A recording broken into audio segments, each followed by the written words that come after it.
Ah, le mini-freak, ce synthé si particulier avec ses oscillateurs plus fous les uns que les autres. Il a l'air si cool, mais j'ai jamais mis la main dessus. Récemment, les choses ont changé car Arturia a décidé d'en sortir une version en plugin. Salut les petits potes, c'est Eiji. Comme indiqué dans l'intro, je n'ai pas le mini-freak, mais par contre j'ai sa version en VST et vous allez voir, il y a de quoi s'amuser. Je vais pas vous expliquer en détail ce synthé car d'autres l'ont déjà fait, mais par contre je vais vous montrer ses petites particularités et ce que j'aime bien chez lui. Avant de commencer par les particularités, on va quand même faire un petit tour du VST pour que vous voyez un peu la bête. Déjà, pour moi, l'interface il est trop cool.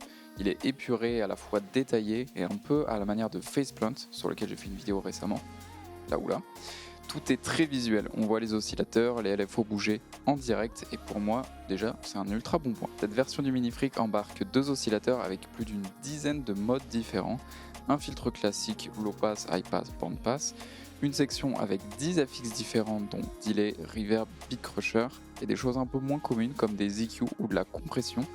Et ça, on peut en activer 3 de ces effets en même temps. Côté modulation, il y a 2 LFO et une Cycling Envelope assignables depuis la matrice de modulation. Et pour finir, une petite enveloppe ADSR pour contrôler nos oscillateurs. Qu'est-ce qu'il a de particulier ce plugin ?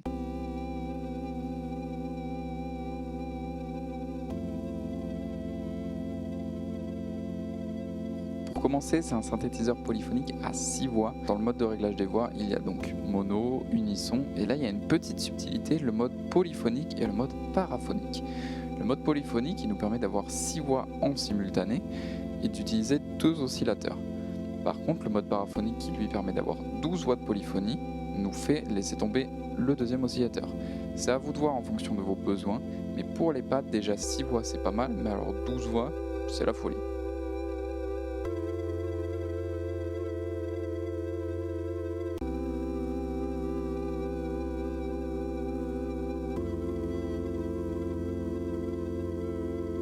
Je trouve aussi ce petit encart très visuel car chaque carré représente une voix et quand une d'elles est remplie, c'est qu'elle est utilisée. On n'a pas tout le temps besoin de 12 voix, mais avoir contourné cette limitation de cette façon, c'est génial.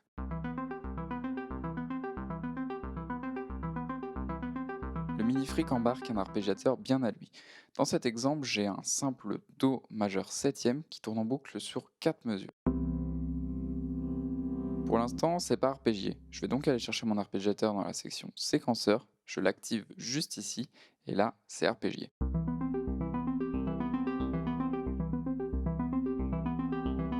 En haut, vous avez tous les contrôles liés à cet arpégiateur. Pour commencer, il y a Up, qui sont les notes jouées de bas en haut, Down de haut en bas, et Up-Down de bas en haut, puis de haut en bas. Pour l'instant, c'est très classique. Mais après, on arrive sur Random, là déjà c'est autre chose. L'arpégiateur, il choisit aléatoirement parmi les notes que vous lui donnez. C'est très bien pour des textures en fond d'un morceau ou pour de la musique ambiante en réduisant le tempo et la vitesse de l'arpégiateur.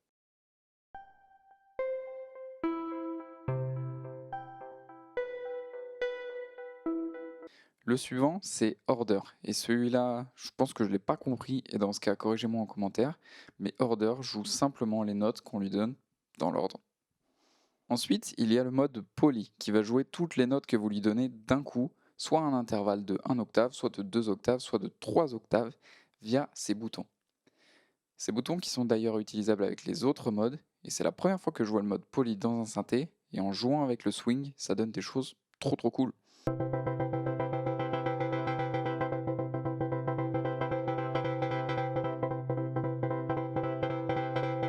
Le mode poly, c'est un peu quand vous avez la flemme de donner un peu de rythme à vos accords. Là, ça le fait. Le mode walk va générer de manière random une nouvelle séquence. Là, pour rappel, une séquence, c'est l'ordre dans laquelle chaque note est jouée. Donc, le mode walk, lui, va générer de manière random une nouvelle séquence à chaque accord. Donc, si vous avez 2 accords qui tournent en boucle, comme dans l'exemple, à chaque fois qu'il va changer d'accord, il va générer de manière aléatoire une nouvelle séquence. Vous pouvez donc faire tourner en boucle 2 accords et les notes seront toujours jouées différemment.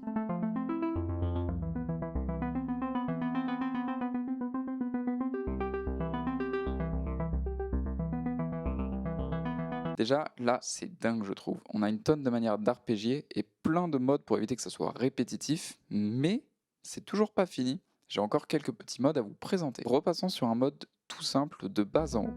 Là, ça c'est un classique, mais je vous présente le mode Repeat, qui lui va jouer 2 fois d'affilée chaque note. Le mode Ratchet qui lui va doubler la vitesse de nos séquences.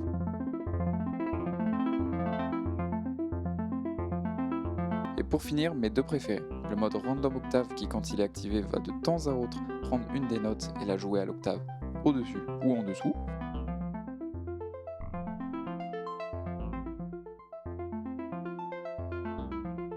Et le grand champion pour moi, c'est le mode Mutate, qui lui va faire muter notre séquence en un autre le temps de l'accord qui est en cours. Dès que ça passe au suivant, ou en l'occurrence dans mon exemple, que la boucle se finit, hop, ça revient à la normale, et vous pouvez le relancer à nouveau, hop, nouvelle séquence, etc. etc.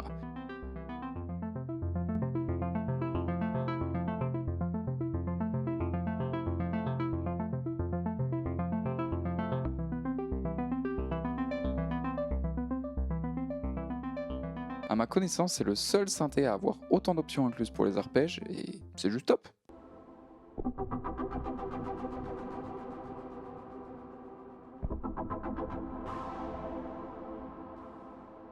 Parlons maintenant de la Cycling Envelope. C'est vraiment une feature de ouf pour ajouter du mouvement. La Cycling Envelope, on pourrait dire que c'est une sorte de LFO assignable à un ou plusieurs paramètres, mais à contrario d'un LFO, les réglages sont très différents. Je vais l'assigner à mon cutoff qui est l'ouverture de mon filtre. Pour commencer, il y a 3 modes, mais on va surtout regarder le mode Run. Là, on voit que dans notre enveloppe, elle est modifiable avec 3 boutons. Rise, qui est le temps de monter, qui contrôle la première pente. Dans mon exemple, c'est assigné à mon filtre, ça sera le temps qu'il met à ouvrir le filtre. Fall, qui est le temps de descente, en l'occurrence le temps qu'il mettra à fermer mon filtre. Et Hold, qui est le temps entre la montée et la descente. Là, ça sera le temps que mon filtre reste ouvert. Je vous montre ça.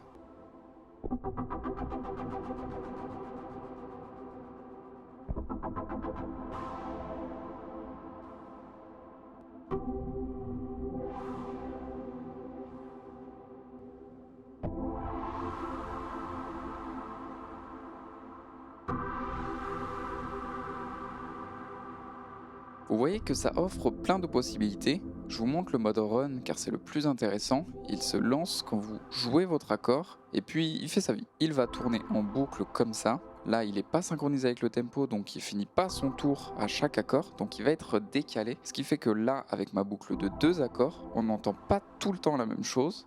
Et vous pouvez l'assigner à la reverb, le délai ou même à votre forme d'onde et ça fait un son en constante évolution.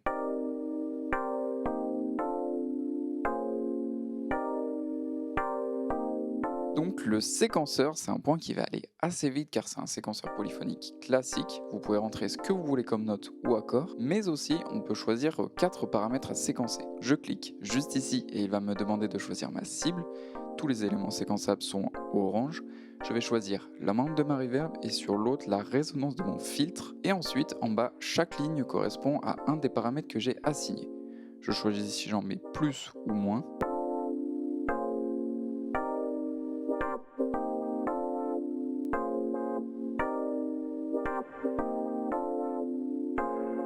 Ça rajoute de la vie à notre séquence et en plus pouvoir le faire sur 4 paramètres différents à la fois, c'est génial.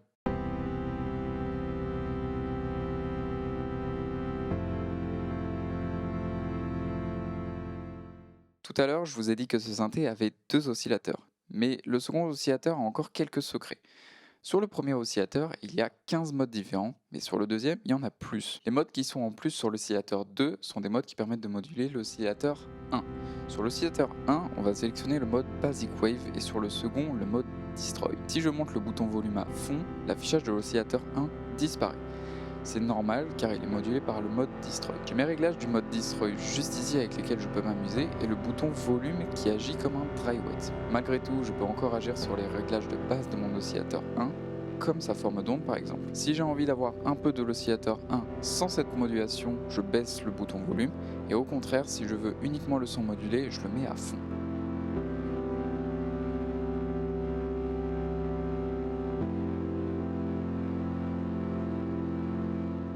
Il y a 5 modes comme celui-ci qui sont principalement des filtres ou EQ, mais c'est quand même bien pratique car on a un seul filtre très classique dans le VST, mais grâce à ces modes, ça nous permet de beaucoup mieux sculpter notre son à l'intérieur même du plugin. Franchement, ça m'a fait trop plaisir de vous faire cette vidéo.